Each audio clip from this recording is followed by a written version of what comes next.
Meanies for joining us on Cincy Lifestyle this weekend. You know, we've had a lot of great people on the show this week, and we wanted to highlight just a couple of them in case you missed it during our live show. So take a look. I use a grouting tool. Wow, you don't mess around. No, because we make so many of them, it goes much faster with the grouting tool, and it's nice because it's rubber and you can throw it in the dishwasher. We're talking about making her tamales with Jen's Hot Tamale food truck.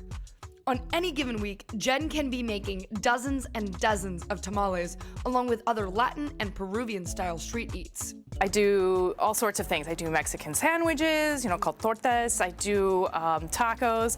I do a sandwich called pan con chicharrón, which is a Peruvian pork sandwich with sweet potato and Peruvian salsa.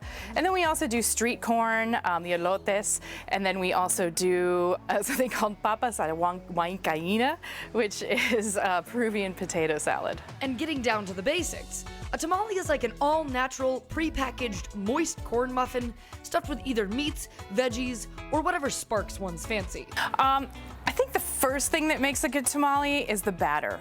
Yeah. So the batter has to be, moist, and it has to be really light. And the filling, it's all about the way you cook it and the sauce. So this is our batter, which I made already, and you can make it easily in a mixer. I use a paddle, you can use a whisk.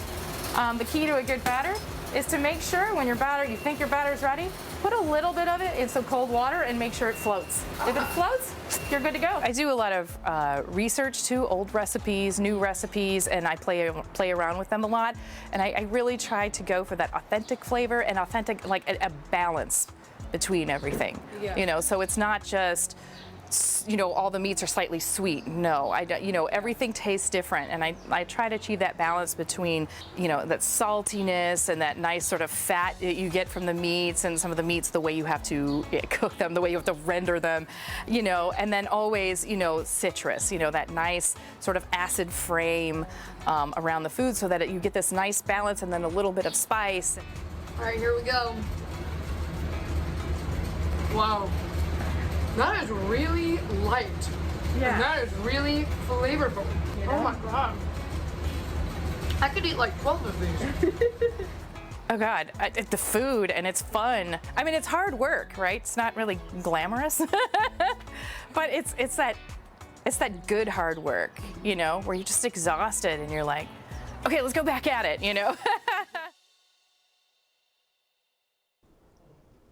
And Allie is joining us right now. Allie, you're not supposed to talk with your mouth full, but it sure looked good. They were so good. Honestly, I was not joking when I said I could eat 12 of those.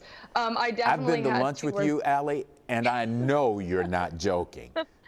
The extra sides of cheese, the extra sides of tamale, it's okay. And the options that she gave were really awesome. 2 thumbs up, truly, truly. Well, how'd she get her start? Yeah, good question. So she has an interesting background in the sense that she's not originally from here, but the flavors in which that she was inspired by, she's from Chicago. So when you think of Chicago, there is a heavy Latino presence there, and they do a lot of the tamale food trucks and just mixing and matching with different spices in that world, and dealing with and working in kitchens and just getting to know the food there in Chicago.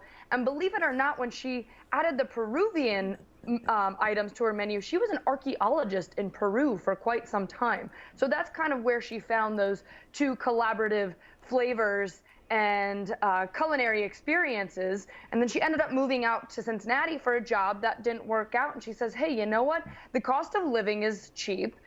Why don't I start my own tamale business? Because of her experience in Chicago and her inspiration that she received in Peru. So she started out as a pop-up market in 2016, and it was doing well. And she decided, you know what? I'm going to start a food truck in 2019, and here we are. Okay, so Allie, first of all, you and I need to go there for lunch. You'll have to come get me and take me. But other people will also want to go. So how can people see where her food truck will be parked in the future? Yes. First and foremost, check her out on her Instagram and her Facebook. That's the best way to find out. You can also book her and just message her directly. She does a lot of those HOA setups within neighborhoods or communities. You know, there are going to be more food truck events coming up. For example, in May, there's going to be one in Loveland. She's hoping that she could spend some time there. But just keeping an eye out on social media is the best way to find her. All right, Allie, you know, she has a good variety. Did you have a quick favorite? I Or really one like that you want to try? all of them. I will eat and try anything, Mona, at least once.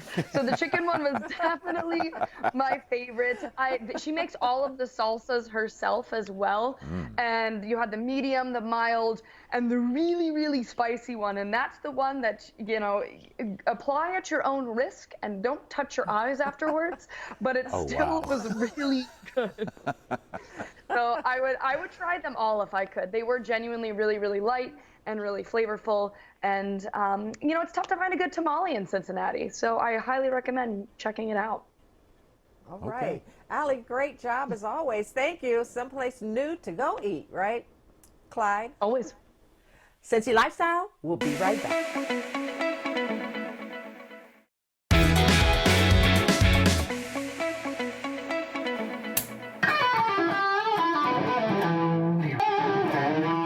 I never thought I was going to be a rock star or anything like that. I never had that goal, and I don't know that any rock star who's successful does.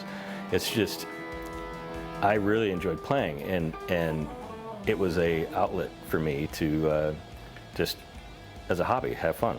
Fast forward to today, Kyle's a bit of a rock star and a mastermind in his own right, because he's built KSR amps from the ground up, combining his background in engineering with his passion for guitar playing. He designs and engineers every guitar amp, switch system, and mod, and will test each product after production, which is made possible because KSR Amps controls every step of production in-house and fosters an environment of innovation. At the end of the day, it's a tool that a musician's using to create, and I just try to add things to that to make that tool more useful, more versatile, and perform well and be reliable. The innovation comes from, I think, packaging, features, sound, like some stuff I did to this guy, like this control. People were freaking out about this negative feedback control. It's just a knob that controls negative feedback. It's no big deal, right? But that to a player is something really powerful. And powerful enough for bands like Killswitch Engage, along with guitarist Devin Townsend and Joe Satriani to invest. And it's not just the musicians who are invested in KSR amps. When I first came here to paint, I didn't know what this shop was. And I asked him, like, well, what do you even do here? And when he told me, I was just like, wow, that's really awesome. So I was immediately interested and joked around immediately, like, I'd probably end up working here. And then here I am. And like many jobs, it's the culture and team dynamic that makes it worth waking up in the morning. So, the best way to describe the KSR team would be productive, practical jokers. That's funny. Corey is legendary around here for playing random songs on the Alexas. Personally, I really love the products here, and I believe in the products, which is why I'm here. I think it's the team and the element that we all bring to the table is why people enjoy it so much and why people want to be a part of it. It's a really well-known company. Our internet presence, people see us and they just really want to be a part of it. They're always talking about, I want to stop by, or where do I apply is the main thing that we get on our social media. And at the end of the day, there's still that one underlying theme that brings each and every KSR amp enthusiast together. And that's simply the love of music. If you're looking to get a breakfast treat with a new and different twist, then you'll need to check out a craft donut maker in Findlay Kitchen. She's taking unconventional flavors and turning them into delicious pillows of delight. So let's check in now with Karina Rice, the owner of Gadabout Donuts. Karina, thank you for joining us this morning. My pleasure. So what made you want to open a donut shop, and where did the name come from? Certainly. So the name comes actually from my great-grandma's journals. She would talk about gadding around town.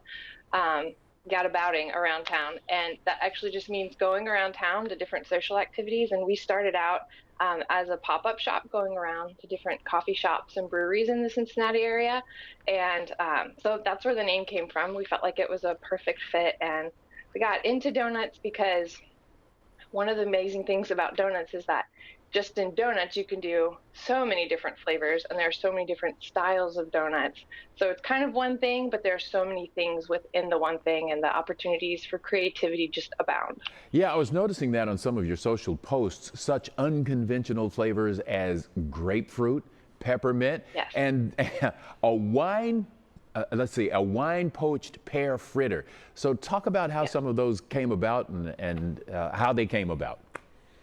Certainly. So one of the ways that I find a lot of inspiration is to follow just lots and lots of different food accounts, particularly on Instagram, different bakeries, donut shops, but also just like different cooking sites, and see what flavors are popular, see what's trending, and then figure out how we can put our own twist on things that might be kind of normal, like pears aren't unnormal, but to put them in a fritter and to poach them in wine, and do that as a fritter is just something that you don't really see every day, and it's extra delicious, and it's a lot of fun to find such neat ways to put different flavors into donuts. Oh, I'll bet. So can you tell us about something that we might be able to look forward to on your menu?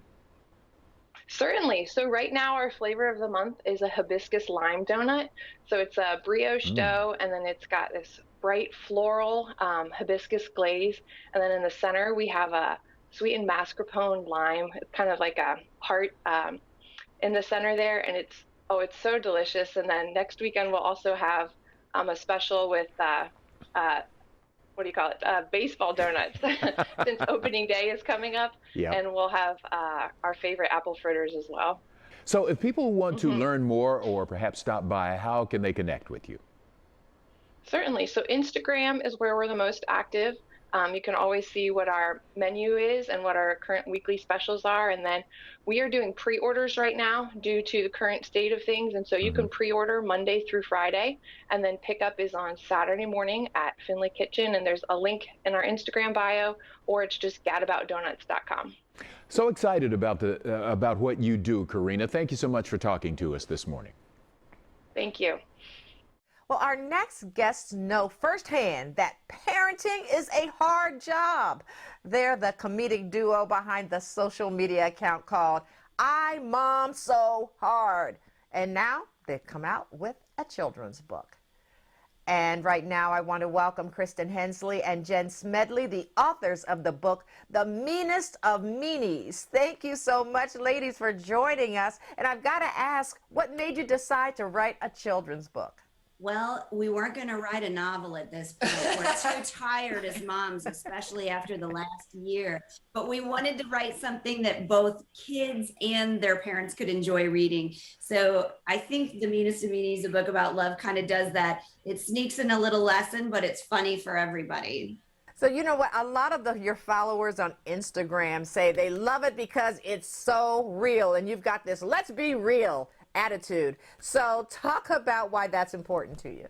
I think we always tried to approach using social media as an opportunity to be very honest about the experiences we're going through, because we have found the more specific we are, the more honest we are, the more it relates to everybody. And I think that's just our effort to make everybody feel like they're not alone in this mom game. And your very worst day, somebody's had exactly the same day. And like, we all wake up with the best of intentions, and sometimes we go to bed in tears, but we are all in this together. And we just wanted to make moms feel very seen and very understood, because we needed it for ourselves. You know, you're absolutely right. A lot of moms think, I'm the worst mom in the world because some things happen. They lose their kid or something, kid gets trapped in an elevator. But you are so real about it, and lots of moms are going through that same thing. So this is something really cool. The same Disney animator who did movies like Raya the Last Dragon illustrated your book. That is so cool. What was it like working with him? Well, first of all, it was the power of like the mom mafia, because it was a friend of a friend, and Paul's wife is a fan of I Mom So Hard. So This was a coup It for was a us. network in a of million moms that- years. Yeah, in a million years, we never thought this would happen. But luckily, we got the opportunity to work with him. And what he did that was so special is he really listened to what we wanted to try to convey. And then we worked really well together, just saying like, can we make the brush of the hair look like it's pulling even longer? Because that mom's like walking behind her, and he would do it. And he just brought this perspective of warmth and joy. And it could not have been a better experience. He brought this book to life. Well, you know, this is great. It looks beautiful. So what do you hope moms and kids take away from the book? Well, the messages that we've gotten from moms so far, which have been so fun So for us sweet. to get, have kind of nailed what we wanted to have happen, which is they get to spend some time reading a book that makes their kids laugh. There's all kinds of little jokes about toots and stuff like that in there. And then there's all these sort of higher level understanding for the parents. Yeah, like a tongue in cheek to the mom, saying like, hey, we see you. We know you're trying to raise a civilized human, and that kid just thinks you're mean. Yeah. But then at the end, of course, is a love story. Yeah. We hope that she kind of like closes the book at the end of the night and is like, yep, okay, I'm doing okay. And the kid's like, I see what you did there. You taught me something. You taught me something, and I don't know if I like it. I have no doubt that moms and kids are going to enjoy this book, probably dads as well. So how can people find Meanest of Meanies? That's right. Meanest of Meanies. It's available. You can get it at your local bookseller. Go to your small bookseller, and you can also find it online or wherever books are Any sold. retailers where books are sold. So kind of everywhere. Okay, that's great. Call us. Meanest of Meanies. We've got it. Meanest of Meanies sounds like a great book. Jen, Kristin, thank you so much for talking to us today. Now, don't forget, you can always connect with Cincy Lifestyle on social media. We post all our guest segments and community stories on our Facebook page. We've got behind-the-scenes pictures on our Instagram. So be sure to like, follow, and subscribe. And we'll be right back.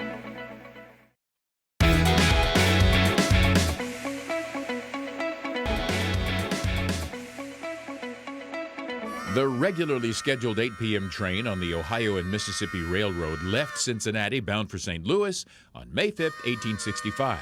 There were 4 passenger coaches, a baggage car, and an Adams Express Company car carrying cargo and freight. More than 100 passengers were on board. Just 17 miles from Cincinnati, near the village of North Bend, the conductor, Mr. Shepard, saw that the rail lines up ahead had been destroyed. But the train was moving too fast. He could not stop the locomotive before a catastrophe. As the train derailed, the engine, baggage, and Adams' car flipped onto their sides, badly damaged. The passenger cars plowed into the mess, but stayed upright. The poor travelers, shaken from the horrifying crash, had no idea what lay in store. Almost immediately, they heard shouts, quote, "Don't move or you'll have your brains blown out," close quotes, followed by a volley of gunshots. 2 armed men entered each car with 2 more outside guarding the perimeter. One newspaper reported, quote, "While everything was wild with confusion, the desperados entered and with vilest oaths demanded the money and valuables of the passengers," close quote. A soldier returning from the Civil War had $300 stolen. Another man lost his gold watch and $500 in cash. While the terrified passengers were busy handing over their valuables, the real target of the attack was the Adams Company car. Using an axe, 5 bandits dragged 3 safes out into the open and used gunpowder to blow off their doors. Inside, they discovered $30,000 in bonds worth about $7 million today. All told, there were about 20 bandits involved in the Great Train Robbery, the first train robbery in American history. Almost as quickly as they pulled off the attack, the robbers slipped onto skiffs and made their way across the Ohio River and into Kentucky. In the Bluegrass State, they stole several horses and headed into the central part of the Commonwealth. Because of the precision and planning that it took to pull off the attack, investigators speculated that the bandits may have been angry Confederate guerrilla soldiers who did not accept the South's recent surrender only a month earlier. They were armed with Navy revolvers, which lent to the hypothesis, as did their retreat into the Kentucky hinterland. Although they were all dressed in civilian clothing, passengers heard one bandit addressed as lieutenant and another as captain. Well, as soon as the authorities heard of the great train robbery, militia and cavalry units were dispatched from Cincinnati, Covington, and Louisville. The men were never captured, which led many people to speculate that it wasn't the work of guerrillas, but instead soon-to-be legendary outlaws such as Jesse and Frank James or the Reno Gang. The Reno Gang later became infamous for committing a string of train robberies across the Midwest through 1868. Although hundreds searched for the gang, it was as if they had vanished into thin air. And appearing right now before your very eyes is the man who unearths these dark mysteries, cultural historian Bob Batchelor. Bob, thanks so much for talking to us this morning. Thanks, Clyde. So let's talk a little bit about the ramifications, if you will, of this first train robbery. What happened because of this? Well, amazingly, you would think these dastardly deeds would go down in the annals of history as something bad, but absolutely the opposite happened. People romanticized train robbery. And so for 100 years, we have movies and films, and then later television shows, everything from the first blockbuster, The Great Train Robbery in 1903, through Bonnie and Clyde stories and Butch Cassidy and the Sundance Kid. Everybody loves these stories. And so I started to think, are there still train robberies today? And it's an unbelievable number. $30 billion is still stolen through cargo and freight to this day. So we don't romanticize it, but it's still a heck of a story and a big problem for law enforcement. And I'm guessing those robberies don't look exactly like the ones that we traditionally think of. Yeah, I don't think you and I are going to go out and get on any horses with pistols anytime soon, Clyde. No, I know that for sure, in my case. So let's talk about North Bend for a moment, because that seems to be a community with a lot of history attached to it. So what else can you tell us about the village? Yeah, can you imagine this little small town, this first train robbery in American history, but it's also was founded by a guy named Sims, who was a Revolutionary War hero and land speculator. He was the father-in-law of William Henry Harrison, the famous president who only lived for 41 days in office, maybe most famous for Tippecanoe and Tyler too, but then also the grandson of Benjamin Harrison. So this little town is the birthplace of two presidents, and local history buffs can see all kinds of Harrison history, and in Miami University, which Benjamin Harrison graduated from. So there's a lot of local history. When it's safe to travel again, North Bend would be a really interesting little place to check out. All right, that's great. That's great. Bob, thanks so much. We appreciate you stopping by this morning. Have a great day, Clyde. Thank you, sir. You too. Thanks for joining us for a special edition of Cincy Lifestyle. And remember, you can always check us out on weekdays at 10 a.m. on WCPO 9. And as always, make it a great day.